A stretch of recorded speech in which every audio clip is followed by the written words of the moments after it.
Assalomu alaykum hurmatli kuzatuvchilarimiz. Bag'ot aka uka avtosavdo kanali obunachilari. Bugun 2026-yil 15-fevral navbatdagi G24-5 savdomiz Cobalt mashina bo'ldi. Bag'otga gitdi mashinamiz. 146 million so'm naqd striplar bo'ldi. Amatjonamizga Bag'ot kommunal.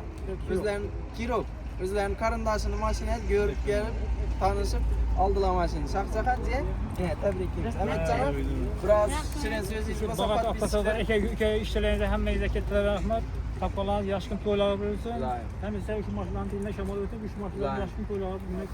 Sizden kutlu olsun. Olmayayım bularım şeyimiz yapışayım bularım. İşlerinizden olmaz bularım şeyim ben işlerini olmaz. Amin. İşlerinizden bir aldım. Verdi maşını ustayken be. Maşını gördüler teşkil verdiler. Ebiyette başlangan edi savdamız yine. Oxşadı. Nakşıtır pula oldu 146 milyon soma oldu. Geleveresler şimdi pisentletip veremiz maşınları.